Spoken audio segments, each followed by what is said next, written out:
사도신경으로 예가 가정 예배를 드리도록 하겠습니다.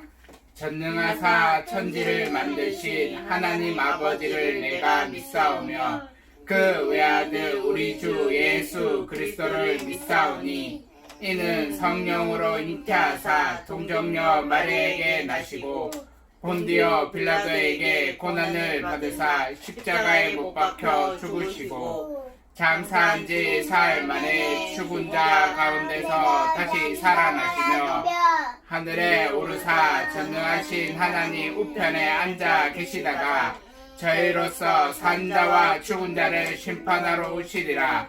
성령을 믿사오며 거룩한 공예와 성도가 서로 교통하는 것과 죄를 사하여 주시는 것과 몸이 다시 사는 것과 영원히 사는 것을 믿사옵나이다. 아멘.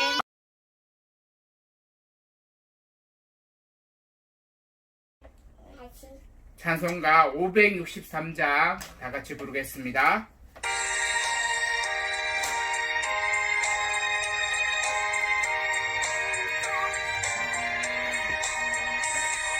예수 사랑하심을 성경에서 배웠네. 우리들은 약하나 예수 권세 많도다. 날 사랑하신 날 사랑하신 날 사랑하신 성경에 쓰였네. 나를 사랑하시고 나의 죄를 다 씻어 하늘 문을 여시고 들어가게 하시네. 날 사랑하신 날 사랑하신 날 사랑하신 성경에 쓰였네. 내가 연약할수록 더욱 귀히 여기사 높은 보좌 위에서 낮은 나를 보시네. 날 사랑하신 날 사랑하신 날 사랑하신 성경에 쓰였네.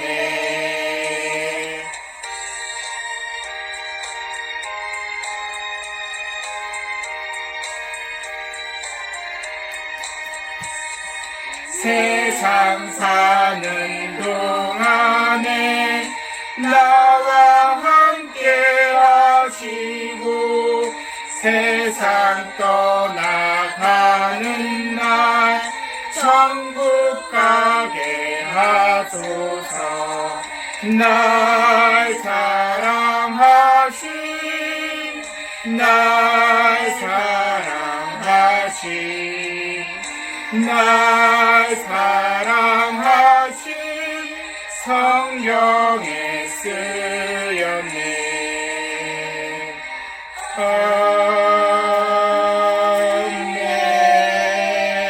아멘.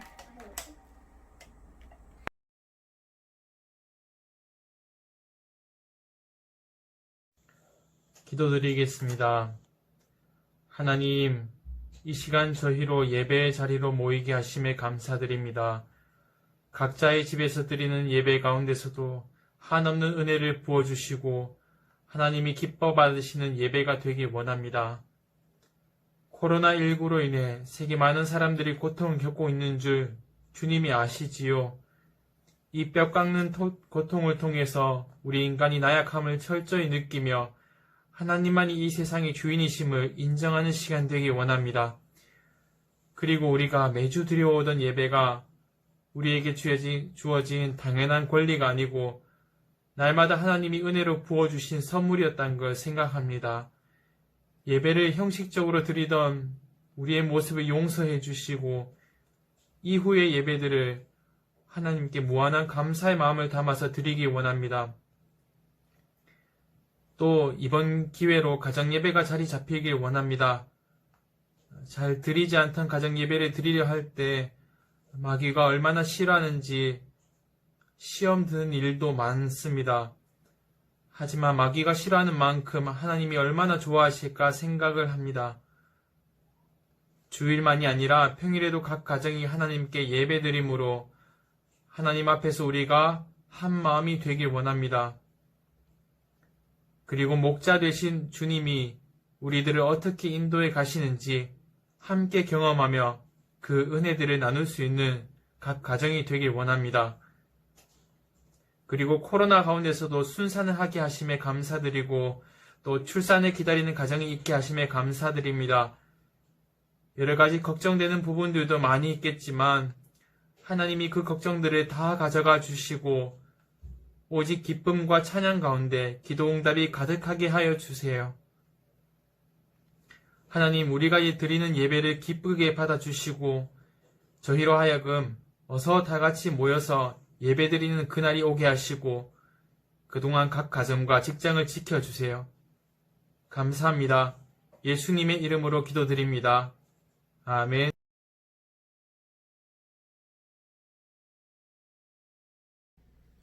오늘 성경 말씀은 마가복음 9장 23절과 24절 말씀입니다. 다 같이 봉독하도록 하겠습니다. 예수께서 이르시되 할 수 있거든이 무슨 말이냐? 믿는 자에게는 능히 하지 못할 일이 없느니라 하시니 곧 그 아이의 아버지가 소리질러 이르되 내가 믿나이다. 나의 믿음 없는 것을 도와주소서 하더라. 아멘. 우리 그리스도인들이 교회에 모여 예배드리는 이유는 세상 사람들이 알지 못하는 은혜를 경험했기 때문인데 오늘 성경 본문 앞부분에는 베드로가 변화산에서 놀라운 영광의 세계를 경험하는 것을 볼 수 있습니다. 그리고는 여기에 있는 것이 좋사오니 라고 고백하면서 그 변화산에 영원히 머물고 싶어 했는데 우리 그리스도인들도 예배 시간에 베드로가 경험한 변화산의 경험을 하면 은혜의 자리, 예배의 자리에 영원히 머물고 싶어집니다. 그런데 이런 은혜를 경험했다고 해도 우리들이 교회에 모여 예배만 드릴 수는 없습니다. 왜냐하면 우리도 세상에 들어가서 돈도 벌어야 하고 먹고 살아야 하기 때문입니다. 그래서 우리는 6일 동안 열심히 세상에 들어가서 일을 하고 주일날만큼은 온전히 주님 앞에 나아가 예배 드리며 은혜를 받는데 요즘 우리들은 코로나 바이러스로 인해 평일과 주일의 구분이 없어졌습니다. 그래서 그리스도인들 중에는 평일을 아예 주일처럼 보내려고 애를 쓰는 그러한 그리스도인들도 있는데 신기한 것은 평일을 주일처럼 거룩하게 지내도 평안은 없다라는 것입니다. 왜냐하면 우리를 짓누르는 염려와 걱정이 계속 우리를 짓누르기 때문입니다. 그러니까 영혼이 불안하니까 쉼도 없는 것입니다. 그리고 쉼이 없으니까 오히려 가족끼리 더 싸우게 되는데 믿음의 가정에 은혜가 사라지면 자연스럽게 평화도 사라지게 되어집니다. 그래서 빨리 은혜부터 되찾아야 평화도 되찾을 수가 있는 것입니다. 오늘 성경 말씀은 예수님께서 변화산에서 내려와 보니까 산 밑에 남은 9명의 제자들이 사람들에게 둘러싸여 엄청난 공격을 받고 있는 것을 볼 수 있습니다. 14절 말씀을 보면 이에 그들이 제자들에게 와서 보니 큰 무리가 그들을 둘러싸고 서기관들이 그들과 더불어 변론하고 있더라. 여기 변론하다는 말은 논쟁하다, 말싸움을 하고 있다라고 말할 수 있는데 지금 산 밑에 남은 9명의 제자들이 서기관들로부터 공격을 받고 있었습니다. 그리고 그 이유는 예수님의 제자들이 무능했기 때문입니다. 17절과 18절 말씀을 보면 무리 중에 하나가 대답하되 선생님, 말 못하게 귀신 들린 내 아들을 선생님께 데려왔나이다. 귀신이 어디서든지 그를 잡으면 거꾸러져 거품을 흘리며 이를 갈며 그리고 파리에 지는지라. 내가 선생님의 제자들에게 내쫓아 달라 하였으나 그들이 능히 하지 못하더이다. 여기 무리 중에 하나는 귀신 들린 아이의 아버지를 말하는 것입니다. 그 아버지는 예수님께서는 귀신도 쫓아내고 못 고칠 질병도 없다는 소문을 듣고 예수님에게로 그렇게 오게 되어지는데 하필이면 그때 예수님께서는 변화산에 계셨고 예수님의 제자들만 남아 있었습니다. 그래서 그 아버지는 예수님의 제자들에게 자신의 아이를 좀 고쳐달라고 부탁을 했습니다. 근데 제자들은 그 아이를 고칠 수가 없었습니다. 그러니까 제자들은 이전에 귀신도 쫓아내고 많은 병자들도 고친 그러한 경험이 있습니다. 그런데 이번에는 아무런 능력도 나타나지 않았고 또 예수님도 없으니까 예수님께 도움을 요청할 수도 없었습니다. 거기다가 이런 무능한 제자들의 모습을 본 서기관들이 이제 말로 공격을 했는데 예수님이 없으니까 아무것도 할 줄 모르네로부터 시작해서 예수님은 귀신의 왕 바알세불이니까 믿을 게 못 된다라고 하면서 온갖 모욕적인 말을 제자들에게 퍼부었던 것입니다. 그리고 9명의 제자들도 그런 말을 들으니까 화가 나서 결국은 서기관들과 말싸움까지 하게 되어졌는데 중요한 것은 아무리 말싸움을 해도 귀신 들린 아이는 고칠 수가 없었습니다. 그러니까 서기관들이 했던 온갖 모욕적인 말들이 다 틀렸다고 해도 예수님의 제자라면 귀신 들린 아이는 고칠 수 있어야 했습니다. 그런데 제자들이 그 아이를 고치지 못했습니다. 예수님의 이름에 능력이 나타나야 했는데 전혀 능력이 나타나지 않았던 것입니다. 그래서 9명의 제자들은 아무리 화가 나도 온갖 모욕적인 말들을 다 들어야만 했습니다. 하지만 9명의 제자들은 그러지 못했고 오히려 더 흥분해서 서기관들과 싸우게 되어졌는데 그 아버지는 그 모습을 보고 너무 기가 차서 예수님에게 그 사실을 다 말했습니다. 그리고 예수님께서는 이렇게 말씀을 하십니다. 19절 말씀을 보면 대답하여 이르시되 믿음이 없는 세대여 내가 얼마나 너희와 함께 있으며 얼마나 너에게 참으리요. 여기 믿음이 없는 세대는 하나님을 믿지 않고 능력이 나타나지 않는 세대를 말합니다. 그런데 그곳에 모인 사람들은 모두 하나님을 믿는 유대인들이었습니다. 하지만 이들은 하나님의 능력을 믿지 않았습니다. 그리고 귀신을 쫓아내는 것은 예수님을 따르는 그러한 제자들이나 하는 그러한 짓이라고 생각했습니다. 그런데 제자들도 못하니까 오히려 제자들에게 온갖 모욕적인 말들을 했던 것입니다. 그러니까 서기관들은 자신도 할 수 없는 그 일을 예수님의 제자들이 못한다고 막 비난을 했던 것이고 무능한 제자들도 하나님의 능력을 끌어올 생각은 하지 못하고 오히려 이들과 말싸움을 했는데 예수님께서는 제자들을 포함해서 말싸움하고 구경하는 모든 유대인들에게 믿음이 없는 세대여라고 말씀을 하셨던 것입니다. 예수님께서는 하나님의 능력을 믿지 못하는 세대를 믿음이 없는 세대라고 말씀하십니다. 그렇다면 하나님의 능력을 믿는 세대는 믿음이 있는 세대라고 말할 수 있는데 오늘 본문에서 예수님께서는 믿는다는 것이 무엇인지를 말씀해 주십니다. 19절 후반절부터 21절까지의 말씀을 보면 그를 내게로 데려오라 하시매 이에 데리고 오니 귀신이 예수를 보고 곧 그 아이로 심히 경련을 일으키게 하는지라 그가 땅에 엎드려져 구르며 거품을 흘리더라. 예수께서 그 아버지에게 물으시되 언제부터 이렇게 되었느냐 하시니 이르되 어릴 때부터이다. 귀신 들린 아이의 병은 어릴 때부터 있었기 때문에 오래되었고 그 아버지는 간절한 마음으로 예수님에게 오게 되어졌습니다. 그런데 20절을 보면 예수님 앞에 왔음에도 아이의 발작 증세는 오히려 더 심해졌는데 그 아버지는 아이의 발작 증세만 보고 예수님도 별 수 없다라는 생각을 하게 되어집니다. 22절 말씀을 보면 귀신이 그를 죽이려고 불과 물에 자주 던졌나이다. 그러나 무엇을 할 수 있거든 우리를 불쌍히 여기사 도와주옵소서. 사탄은 눈에 보이는 현실을 절망적으로 만드는 악한 세력입니다. 그리고 그 절망은 우리의 믿음을 빼앗아가는데 예수님이라도 이것만큼은 해결할 수 없어라고 부정적인 생각을 하게 만듭니다. 그래서 22절처럼 할 수 있는 것이 있으면 도와주시고 아니면 말고라는 식으로 예수님께 기도를 하게 되어지는데 이것은 예수님의 능력을 의심하기 때문에 이런 식으로 기도를 하는 것입니다. 그래서 예수님께서는 이렇게 기도하는 아버지를 책망하십니다. 23절 말씀을 보면 예수께서 이르시되 할 수 있거든이 무슨 말이냐? 믿는 자에게는 능히 하지 못할 일이 없느니라. 예수님께서는 할 수 있거든이 무슨 말이냐라고 책망하십니다. 그러면서 믿는 자에게는 능치 못함이 없다라고 분명하게 말씀하셨는데 예수님께서는 자신의 능력을 믿으라고 하십니다. 못 고칠 질병도 없고 해결하지 못하는 문제도 없다라는 것을 믿으라고 하십니다. 그러니까 절망적인 현실이 아무리 크게 보여도 예수님은 훨씬 더 크신 분이시고 능력이 많으신 분이라는 것을 믿으라는 것입니다.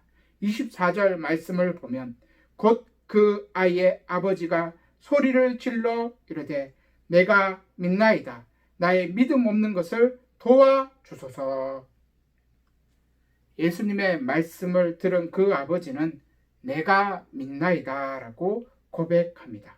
하지만 예수님을 믿지만 지금까지 자신을 힘들게 했던 그 절망적인 문제가 한순간에 해결된다는 것은 기적 같은 일이고 아직 일어난 일도 아니기 때문에 쉽게 믿을 수는 없었습니다. 그래서 나의 믿음 없는 것을 도와달라고도 기도를 하는 것을 볼 수 있습니다. 그러니까 의심하는 것과 믿는 것에는 큰 차이가 있는 것인데 우리의 현실이 절망적이면 예수님이라도 이 문제만큼은 해결할 수 없어라는 의심이 생깁니다. 그런데 우리가 말씀을 계속 듣게 되어지면 오늘 본문에 나온 아버지처럼 예수님이라면 다 해결할 수 있지 이렇게 바뀌게 되어지는데 절망적인 현실이 나의 믿음을 빼앗아가려고 할 때도 나의 믿음 없는 것을 도와달라라고 기도하면서 끝까지 예수님을 믿게 되어집니다. 하지만 우리가 의심이 들면 기도를 하지 않습니다. 왜냐하면 기도해도 해결되지 않는다고 의심하기 때문입니다. 결국 의심하는 자는 기도를 하지 않습니다. 하지만 믿는 자는 절망적인 현실 속에서도 끝까지 기도를 하게 되는데 오늘 본문에 믿는 자에게는 능치 못함이 없다는 예수님의 말씀을 듣고 그 아버지는 기도 제목도 바뀌고 자신의 믿음 없음도 도와달라고 하면서 끝까지 기도하는 것을 볼 수 있습니다. 그랬더니 예수님께서는 더러운 귀신을 쫓아내시고 예수님께서 직접 손을 잡고 일으켜 주십니다. 25절에서 27절까지의 말씀을 보면 예수께서 무리가 달려와 모이는 것을 보시고 그 더러운 귀신을 꾸짖어 이르시되 말 못하고 못 듣는 귀신아 내가 네게 명하노니 그 아이에게서 나오고 다시 들어가지 말라 하시매 귀신이 소리 지르며 아이로 심히 경련을 일으키게 하고 나아가니 그 아이가 죽은 것 같이 되어 많은 사람이 말하기를 죽었다 하나 예수께서 그 손을 잡아 일으키시니 이에 일어서니라. 예수님께서는 더러운 귀신을 쫓아내십니다. 그리고 예수님께서는 죽은 것 같은 그 아이의 손을 잡아 일으키시는데 예수님께서는 죽은 것 같은 그 아이도 얼마든지 손을 잡아 일으킬 수 있는 그러한 분이십니다. 그래서 우리는 믿음으로 기도만 하면 예수님께서 손을 잡아 일으켜 주시게 되어집니다. 우리들은 예수님을 믿습니다. 그런데 우리들이 예수님을 믿어도 예수님의 능력이 우리들에게 나타나지 않아서 답답할 때가 많이 있습니다. 오늘 본문의 제자들도 이런 답답함이 있었습니다. 그래서 제자들은 예수님에게 자신들에게는 왜 능력이 안 나타나는지 묻게 되어지는데 예수님께서는 이렇게 말씀하십니다. 28절과 29절 말씀을 보면 집에 들어가심에 제자들이 조용히 묻자오되 우리는 어찌하여 능히 그 귀신을 쫓아내지 못하였나이까? 이르시되 기도 외에 다른 곳으로는 이런 종류가 나갈 수 없느니라. 제자들은 귀신을 쫓아내지 못했습니다. 그리고 제자들은 무능한 자신들을 공격하는 서기관들과 변론을 했는데 예수님께서는 기도했으면 능력이 나타났을 것이다 라고 말씀을 해 주십니다. 그러니까 예수님의 능력은 기도 외에 다른 것으로는 나타날 수가 없습니다. 변론하고 말싸움한다고 해서 문제가 해결되는 것 아니고 능력이 나타나는 것도 아닙니다. 그런데 우리는 믿음으로 기도하기보다는 제자들처럼 변론하고 말로 이기는 것을 더 좋아합니다. 그런데 말로 이겨도 귀신은 못 쫓아냅니다. 왜냐하면 우리의 말에는 능력이 없기 때문입니다. 사랑하는 예가 식구 여러분, 예수님께서는 할 수 있거든이 무슨 말이냐? 믿는 자에게는 능치 못함이 없다고 말씀하셨습니다. 그리고 예수님께서는 기도 외에는 이런 유가 나아갈 수 없다고도 말씀하셨습니다. 우리들이 이 말씀을 믿고 끝까지 믿음으로 기도할 수 있기를 바랍니다. 이번 주부터 고난주간이 시작되어지는데 고난의 때에 예수님의 십자가를 더 깊이 묵상하시고 한 주간 기도의 자리를 잘 지키셔서 지금도 살아계시고 부활하신 그 주님께서 우리의 손을 잡아 일으켜 주시는 그런 큰 은혜를 누릴 수 있기를 간절히 소망합니다. 제가 기도하도록 하겠습니다. 지금도 살아계시고 우리와 함께 하시는 하나님 아버지, 코로나 바이러스로 인한 절망적인 현실이 우리의 믿음을 빼앗아 가려고 하지만 우리들이 더 주님 앞에 엎드리기를 원합니다. 예수님께서는 할 수 있거든이 무슨 말이냐? 믿는 자에게는 능치 못함이 없다고 말씀하셨고 기도에 이런 유가 나아갈 수 없다고도 말씀하셨습니다. 우리의 마음에 예수님의 능력에 대한 의심이 있다면 다 사라지게 하여 주시고 믿음으로 끝까지 기도하는 우리들이 다 되게 하여 주시옵소서. 하나님 아버지, 우리들을 어떠한 절망에서도 건져 주실 것을 우리는 믿습니다. 부활하신 주님께서 우리의 손을 잡아 일으켜 주실 것을 믿습니다. 이번 한 주가 고난주간인데 우리를 위해 십자가에 달려 죽으신 그 예수님을 더 깊이 묵상하는 한 주간이 되게 하여 주시고 부활의 능력, 부활의 영광을 경험하는 우리들이 다 되게 하여 주시옵소서. 지금은 우리 주 예수 그리스도의 은혜와 하나님 아버지의 크신 사랑과 성령님의 위로, 교통, 충만하신 역사가 2000년의 예가 식구들 모든 가정과 가족들 머리 위에 영원토록 함께 있을지어다.